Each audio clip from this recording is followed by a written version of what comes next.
Live with Miami's Community News, South Florida's #1 source for local stories.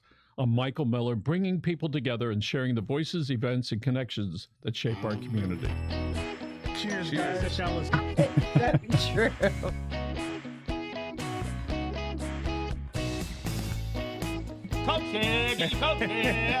I'm all in to be the Miami-Dade County mayor. That event, tell everybody about it. What's next? What do we have to do?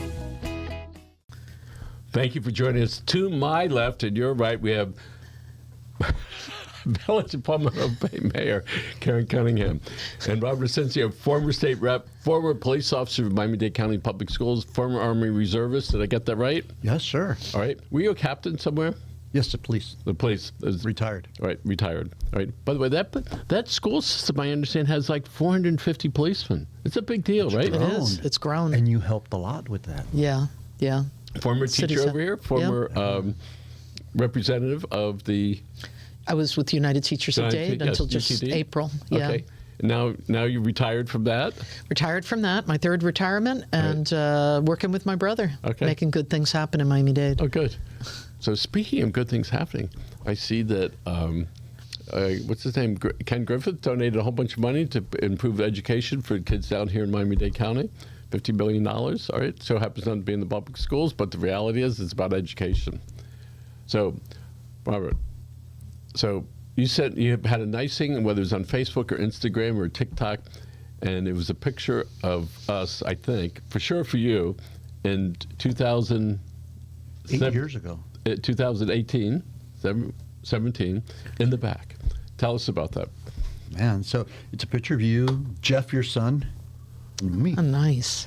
And you know what's something that's amazing is that it came up on my history, so I wouldn't have remembered, but that triggered memories. So I remember you calling me up and asking me, hey, do you want to participate in a podcast?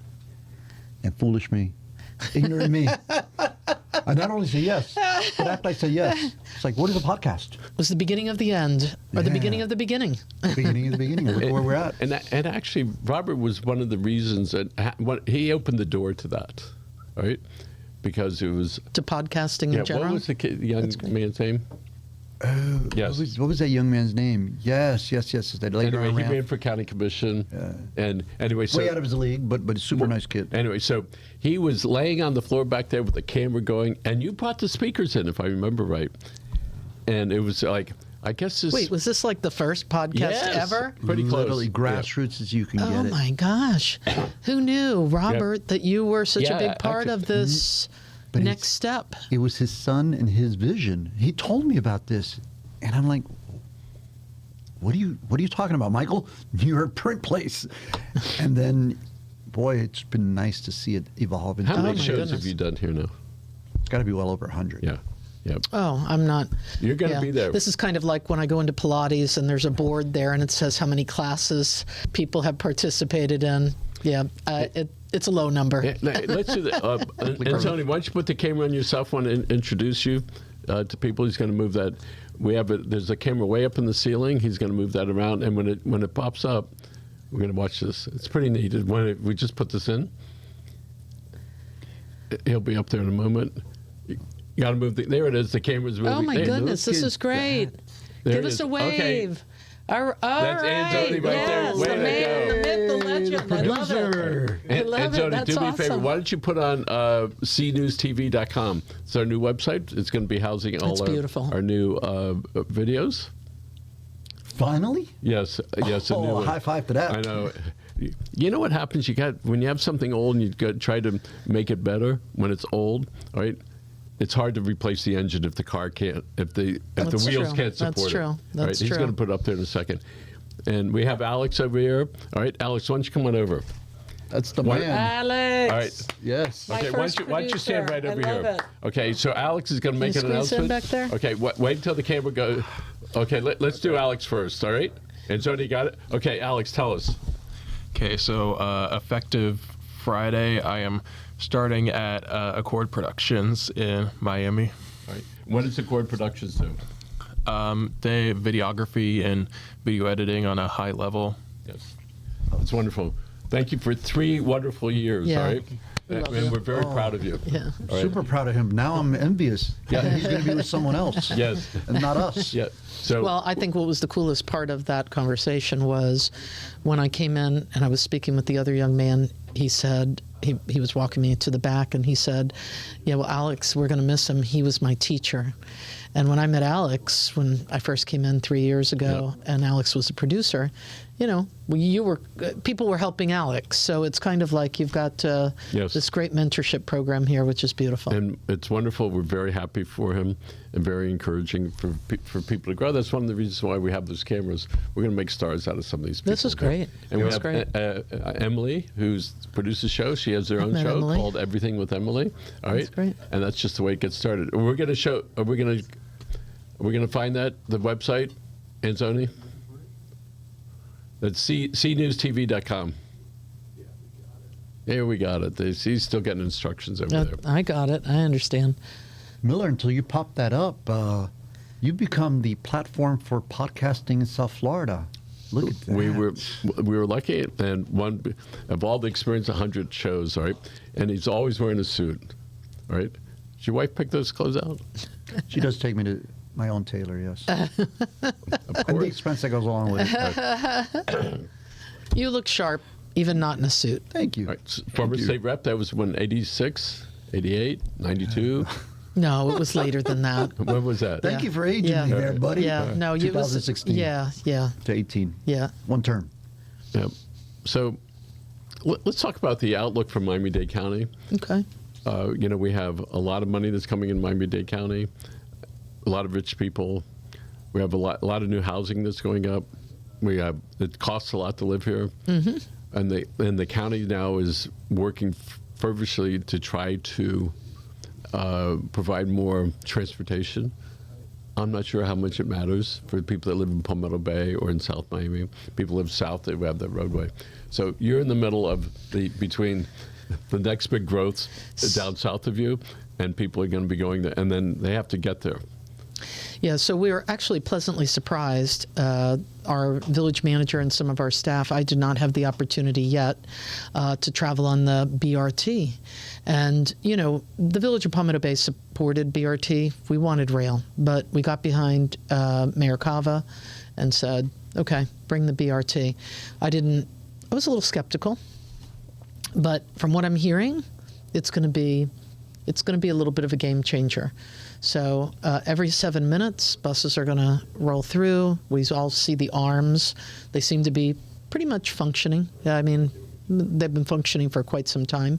And then you'll be prioritized to get right up to the metro, get on the escalator, and walk up. You won't have to take Really? a second step Wait, there so to get the another bus is going to ticket. take you to where? To Dadeland? To Dadeland or anywhere in between. So you can come from Homestead and stop in Palmetto Bay if you like. We just had a conversation with parents in our community because we have about, from what I understand from the numbers, about 32 unique riders every day. And of those 32, this is on our iBus, the park and ride that we have out of St. Richard's. Of that group, about somewhere between 7 and 10 of them are students that go to DASH or a New World School of the Arts. And so parents had heard, I guess, through the process of the budget that there was a potential for us losing the iBus, which there is a potential for losing the iBus. We're plugging in, expanded freebie. But as I was explaining to them at the last meeting, how do you normally get to the iBus, which is at St. Richard's on 152 and 77th? If you drive, raise your hand. This was during one of our public meetings. They'd raise their hands because they're driving there, parking their cars, or dropping their kids off. I said, all you're going to do, if you're not going to use the freebie to get picked up at your front door, you'll be able to drive over to the 152 stop or 168 where they have a multimodal park, step onto the BRT, and be prioritized right to the Metro Rail. So, As you know, when consumers know that the government cares and is doing stuff, we feel better. Even if we're not using, just to be able to have the conversation. Let's go back to the site. cnewstv.com is our news site. It's there's the homepage right there. that's awesome. And then why don't you go to where all the hosts are? So that's the beginning of it. And click on one of those. Let's see if it's working. We're going to find out. You're going to have your name up there pretty soon. Oh, this is great. Yeah, so there's different shows that are there. All right. That's great. And then we have. Can you? Are the podcast media kit? Is that up there, where people can see the different things we do? And that's Nestor right over there. Hey, Nestor. Hold on, I have to get a picture, please. Yes. Yes, Okay.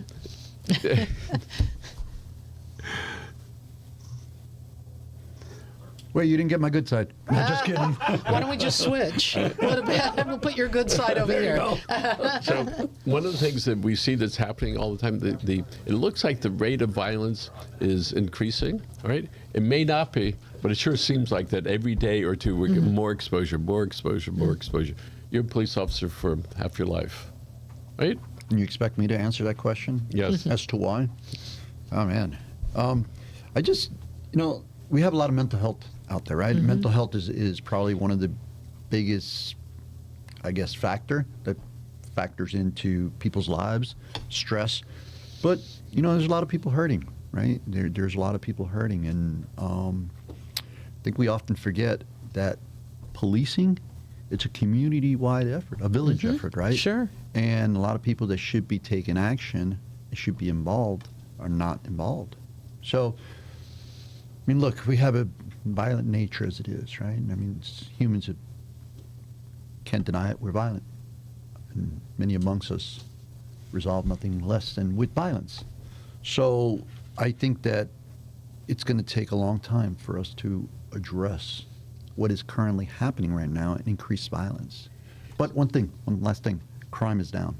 Yes. Overall crime is down. Yeah, and that's what I was going to say. It kind of surprises me, the conversation that we're having, because in the village of Palmetto Bay, we're very proud that we have one of the lowest crime rates in all of Miami-Dade County. I attribute that mainly to, one, council giving good resources to our police department, but also police doing their work. And sometimes I know community members, they'll be like, well, I don't see the police officers on my block, but in a large part they're doing their work on the borders of Palmetto Bay, right, to kind of insulate us, protect us from crime. But I do definitely see a lot more, and I don't want to use the word violence, but more political violence and just mean words, right? And that's something, especially with the advent of social media, that I think sometimes folks just feel like that's a way to vent their upset, whether it's with local government, police. And I don't know the connection, but we see these kids that are now grown playing those war games on their machines and then on their phones. There's no question that stimulates the mind and the dopamine and the rush that you get from that. And I don't know if there's a translation between doing maybe that. Desensitizing? Do you think like people feel a little more desensitized to, doing something physically or verbally? You're using the word violence, but violent. So one of the things one of the ways people get over phobia is by exposure to it. And then you get desensitized to the anxiety about it. So if we believe that works, all right, then doesn't it work the other way too, where you're absorbing all this stuff? And if you get that dopamine rush, all right, and you get a charge out of it, and if the search is for dopamine, all right, what do you have to do in order to do that? Well, it's a known factor that video games, video modules have been used as training tools, right? So why can't we believe or buy into the fact that as a child or a young person or anybody is sitting there playing violent games, it's not going to affect them? We know from studies that the more they play, there's greater hand-eye coordination, right? Quicker to react to things that come up in front of them. And these games are becoming more realistic as the day passes. Sure. So they are training grounds, if you will. The important thing is for the family members and those that are loved ones, those that are around them, to recognize when it's becoming a problem. Right? Because if you look at all the case studies, and we were talking to Frank Fernandez, former assistant chief of the city of Miami. What was he, the deputy vice mayor? Was he assistant city manager to Coral Gables, who did a recent case study analysis on the Uvalde incident. Well, he went back a number of active shooter incidents. And points out the same thing the FBI has pointed out, the same thing the Secret Service has pointed out, is that with each one of these mass casualty incidents, which are getting more and more common, you have precursor events, that flags that showed that most of these people were predispositioned to commit a violent act, or they even said that they were going to commit these violent, heinous acts, yet people around them, one, either failed to recognize it, or two, which is worse, failed to speak up about it. So there was an incident in one of the South cities where some kids were driving in their car and they took their paintball rifles out and shot somebody. All right, 3 times. It doesn't matter who it is. All right, it's like, where does that come from that you would do that? All right, even if you didn't like it, or maybe they didn't even know. But what's the purpose of it? Because they whether they thought they could get away with it, or they thought they would be neat. Any thinking behind those random? So I don't know if that was random. Yeah, I mean, I don't know. I know education. I don't know law enforcement other than what I've been exposed to through the village of Palmetto Bay. And I was thinking while we're on this topic, which is not a topic I knew we were speaking of, but screen time has got to impact behaviors, all of ours, right? Even myself. You know, when you're looking and using a phone, I'm sometimes shocked at the number of hours, right, that I am on my phone. Now, your phone can also break that down so that you know how often you spend on social, how often you spent shopping, or answering emails. But kids are exposed to a lot of screen time. And I would imagine, it's not my area of expertise, that's got to have something to do with it. So how do you kind of circumvent that, getting kids off of modeling it, number one, right? Not walking around with your phone. How many times the other day I was in a restaurant and I just looked around very quickly as I was seated with my guest, and I was like, I would say 80% of the people, even at the tables, were all sitting looking at their phone. You're out on date night. This was on Saturday, and you know they're on their devices. So we have to model the kind of behavior we want to see in our kids. So tell us, since you brought up about Palmetto Bay, tell what is going on in the Village of Parks. I'm all choked up. So many good things. So first of all, we've got coming up, we have our State of the Village. It's going to be on December 11th. Thank you. You may not know it yet, but Community Newspapers is going to be a sponsor. Just found out a couple minutes ago. Going to be kind of unique. We're going to be doing it at Palmetto Bay Park, out on one of the fields. It is. And to that end, I mean, we're talking about this other piece, but that's one of the ways you keep kids off devices is have them engaged in athletic activities. And, you know, we're hoping to promote some of that through this upcoming State of the Village. We have our Coral Reef Rec Room that I am hoping, it's moving very quickly, that it will be finished by the end of this year or at the very beginning of next year. Super exciting. We have pickleball going in with Diadem. They're going to be the vendor, the provider for pickleball at Palmetto Bay Park. So lots of exciting things. We've had a bit of a rocky time over the last few weeks. We had one of our colleagues make comments on social media that, you know, I did not feel held the standard. So we've kind of that kind of took a little bit of the oxygen out of the space for a while. Hopefully we're getting things back on track so that we can be doing the business of the people. So what's the next piece of business for the people? Coming up, actually, a kind of exciting Village of Parks. So we've got an item coming up on the 20th. That will, if you remember the Woods controversy, it's a green space that we lease from the county. I think it's $1 a year or something like that. We have a contract with the county, and we've got to do a certain number of things there to get it back to its natural state as a pine rockland space. But we had some folks that were worried that we weren't going to be funding that. It was part of our discussion in budget cycle. So coming up on the 20th, we have an item that we will be actually changing our comprehensive plan, which is the piece that goes to Tallahassee, where you were at one point. And we're going to be creating that as a Parks and Rec space. Very nice. Yep. Nice. So Robert, so you've been out of office for a few years. You do a show here every 2 weeks or weekly? week, every thereabouts, week, yeah. right? What's on in the near future for you next year or two? Oh man, well, from actually working with you, because you provided knowledge base for me to reference and actually run for office, right? You provided some background that was very much needed on the process of legislating. So thank you. I don't think I've ever shared that with you. Wow, thank I'm you. very, very proud of that. Thank you. And humbled by that. And because of you, who have gotten me into this podcast thing, we started working with veterans and police officers in my arena along the lines of addressing their mental health needs, right? Breaking the stigma, if you will.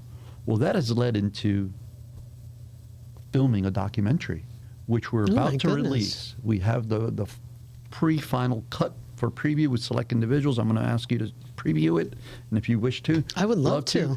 Because we're at the last stage of documenting the story, the journey, if you will, of veterans, American soldiers, who most of them were called by the strike on our country, mainland, during 9/11. They were sitting in high school. Mm-hmm. They saw the attack on the Twin Towers of Pentagon, Shanksville, plane that went down, and they joined the military. Well, they went on to fight in Ramadi, this particular platoon.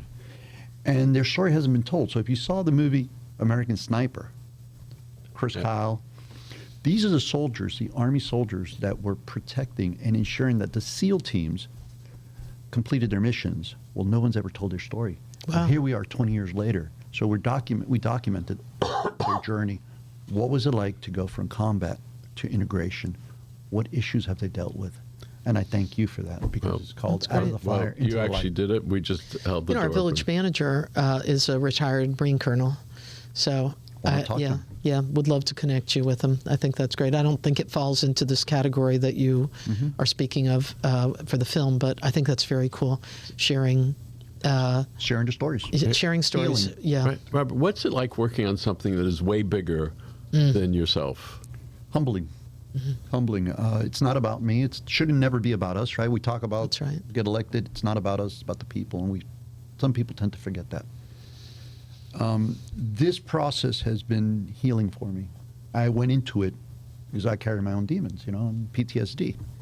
I can remember hearing knocks at the door, people come to visit, and me getting up in the middle of after sleeping, right, from the dead of sleep, reaching for my gun. So it's very scary Sure. to go into those modes of where you think someone's going to attack you. Well, how do we address that? We first need to talk about it. And I wasn't talking about it. So military, police, compounded trauma. Now I get to speak to others. And it is incredibly humbling, but it's incredibly healing. Lots of folks that have not been in that type of trauma, and somebody does not have to go to war in order to have trauma. They could be their own trauma. It doesn't mean that it's any better or any worse. But the thought of being in that position of like, oh my goodness, this could be it.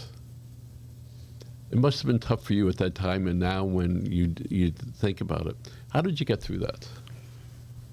Wow. So I've asked the same question of others, because having been in those situations, you don't really presence danger times, right? It's later on when you stop the process. So it's really faith in what you're doing, and focusing on the mission that gets you through, and the camaraderie, right? The people that you're working with. But I want to share something with you, man. You just said something that's very, very incredibly on point. You said that you don't have to be in war to experience trauma. Well, we experience trauma just about every cycle, every hurricane season. Tell me you don't get heightened anxiety when a hurricane's barreling down through the Caribbean, headed our way. This is something that affects all of us, and we just need greater dialogue. We need better understanding, and people need to know that they're not alone. Yes. Hurricane Andrew, you were here. I was, yeah. I was laying on the floor of a townhouse. I lived at Dadeland Cove, right behind Williamson Cadillac. Give them a shout out because I love the Williamsons. it was scary. So I get scared. I think when I say I get scared, I get worried that something's going to happen when we've got a storm brewing. I think a lot of folks now, though, they've forgotten because we haven't had a major storm in quite some time. So again, you go back to, you got to have conversations about it, right? Everything that you're speaking of, you have to have conversations about things. If you're not talking about it, you don't have the opportunity to heal from it or to be prepared for when you get that fear the next time. Yeah. Whenever I talk about Andrew, I get goosebumps. Yeah, sure. I had two significant incidences are the walls and the roof of one of the bedrooms blew off. And I said, oh my God, where are my New York Marathon medals? And I'm crawling on the floor upstairs. There's no walls. And I said, I don't care. I have that inside. What's important is where's my 10th anniversary ring that I'm going to give to my wife? Did you find it? I found it. I did. And I said, Susan, you have to come out here. That was a great pivot. All right. Good one. Hear that, Susan? Yeah. And so here it is. Second story, no walls, no roof. So I gave it to her up there. The sun is shining that day. And you begin to realize there's stuff you can carry in here. But nevertheless, all right, I'm still getting goosebumps. It's traumatic. Yeah. And so we each have to figure out how to deal, with that. And then afterwards, another great trauma was people started sending us gifts and stuff. Gran and I are typically givers and sort of shun receiving. So I did not know what to do when people were giving. I had no idea. I said, Susan, why are people giving us this stuff? I had no clue, none. Why are they doing that? And so I learned from that people want to give because they get something from it, and then they want you to receive it and good. Then you feel good from that. So what I tell people nowadays, let somebody give that to you because they enjoy giving it, and you should enjoy receiving it, because if you don't let them do that, if they want to pay for dinner, right, let them enjoy that. And I remember there was a priest at a funeral, and he says, I'm accepting this on behalf of the guy that gave it to me to give, because I know that will bring him joy. That's great. And it was significant. And then about 3 months ago, I'm walking through the building, thinking about Hurricane Andrew. And I said, back then, I said, what did we do to deserve this? Well, 3 months ago, I'm walking through this building. And I said, what did we do to deserve this? And it was instantly, because you're a good guy. Good spin. Right? Yeah. That's the significance of that event that occurred August 24th-ish, 30 some odd years ago. Yeah. And I think that we each have those incidents that occurred that are so significant for us. I think, part of this, we also many times don't recognize something that we have done for somebody else, right, that has an impact on them, especially with our young man over there. Yeah. To where I didn't, it's like what we learned more. We gave freely. No, he did. And that we learned so much from that. Yeah, I was just having a conversation last week. I was in a meeting and with a friend, and we were talking, and he said, why don't you reach out more, right? Because I'm there, like, with the whole data dump, like, here's what's happened last year. And he's like, you should reach out more. I thought, well, I don't like to bother people. That's one of my things. I don't want to bother you to ask for help or ask for advice. But I think sometimes just the ask, don't really need it, but just the ask is sometimes cathartic for the receiver. And it's also, you're right, it makes the giver feel good. You're training, we just talking about the two guys right here, right? Where you have somebody leaving who was just new 3 years ago, and they're going to miss him because he's their teacher. Yes. That's a pretty cool. There's a lot of healing, immense healing, in just asking and sharing. Yeah. It's a stigma not to ask, as you It just is, pointed yeah, out, right? It's yeah. a stigma. Oh, I don't want to bother that person. I don't want to tell my spouse. I don't want to tell my friends. I don't want to ask. But often, as you just pointed out, not only are you going to make that other person feel included by asking them, but you're going to take a load off yourself. Absolutely. And that is so needed. So we frequently run stories on people, and we have in the front of the Pinecrest Tribune positive people. Been doing it for It's a great. years. It's great, and the kids that you feature, they love it. And it's very important. That is. So, and one thing, so every once in a while, there's we have somebody in addition to kids. Lady comes in yesterday. She said, "Michael, I'm 79. 35 years ago, I was a positive person in Pinecrest. Wow, To us, it was just another person. impact. All right? Yeah. And so here it is. And she wanted me to know that. And I was like, floored that that thing that we did, that we didn't think was such a big deal, it's just another one of the 5 that were running that day, the kind of impact that can have. So I wonder as we go through our day, the things that we do, whether they go home, I met this really nice lady, there's what she did, or I met this guy that used to be a cop and he held the door open for me, whatever it is. So I think as we get close to the new year, here it is, the middle of October, before we know it's going to be, Halloween, Thanksgiving, Christmas. Okay, don't slow down. Right. Let's slow down. Anxiety rising. Yes, exactly. So I think that as we look towards that time, is that, to sort of make a commitment inside what we're going to do to make the place better. Is Just there the something- world better. Yes. Yeah. Yeah. Yeah. So what do you want to do to make it a little bit better? Well, I have an idea. I'm not quite ready to share it, but one of the experiences that I've had, and I was actually thinking about it as you were speaking, is the number of individuals that the city, the council, people, myself included, have impacted over the course of 11 years of service. And it's not always the things that you would think about, right? It's not the big piece of policy that, saved the iBus. I'm going to use that just because we talked about it a couple minutes ago. Or the saving the woods through, doing. It's not about the policy making. And I have it on my webpage. It says the best way to serve humanity the best way to serve a community is to serve humanity. And I think whatever we can do, that it has been my experience over the course of 11 years that old adage, people will forget what you did, they'll forget what you said, but they'll never forget how you made them feel. And I get I've had through the years the recognition of individuals, not standing receiving an award, but saying, you're not going to remember, but in 2016 my son came, or you walked up to my son on the ball field and said, wow, that was an incredible pitch.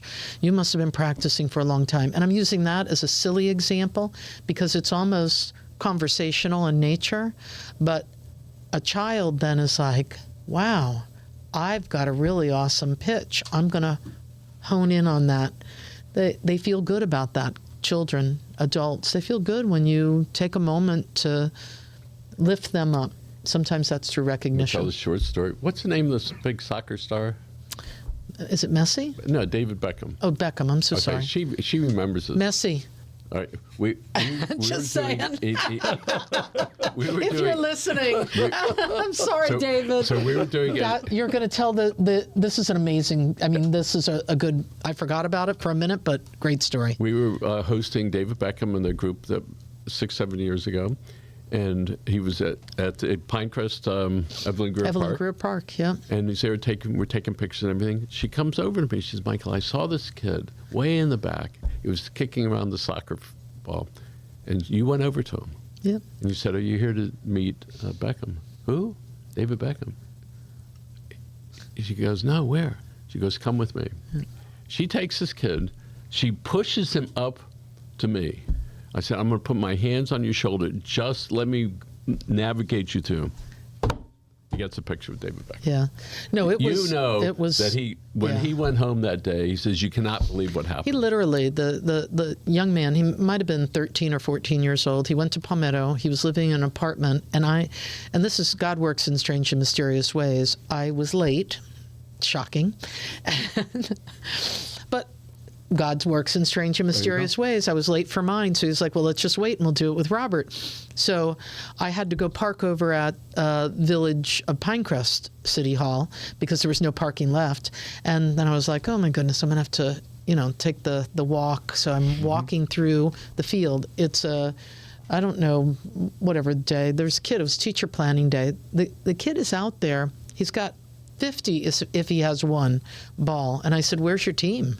And he said, oh, no, I'm practicing. I need to get better at this. I need to get better at that. And I said, oh, have you ever met David Beckham? And that's how he was like, what? And he didn't speak so much English. He called me lady. So I said, yeah, I'm going over to meet David Beckham. And frankly, and no offense, David, if you're following this, no offense, I'm sorry. But it wouldn't have been at the top of my bucket list, right? Mm-hmm. It's, I'm not super sports oriented like you all. I love the socialization of sports, right? I love going to sporting events, hanging out with friends, watching their kids, all that other good stuff. And he was like, lady, David Beckham? And he starts gathering his balls. I go, no, just leave the balls. Let's go. So, we make it across the field. And he's like, are you sure? Are you sure, lady? And I said, yeah, I'm sure. And thanks to you, probably, who knows, that might be some big star someday, or Yep. certainly, at the very least, that was his guy. So he was very happy. So here we are, almost a new year coming up, all right? The village is going to have lots of stuff going on. We will, yeah. Through there. Robert, I expect to see you here in another week to do some more shows. Thank you very much for your support and trust that and I hope we did a good job for you. And I was so pleased to see that. All right, lots of compliments. Thank you, for that. And it took me back. I went, oh my goodness.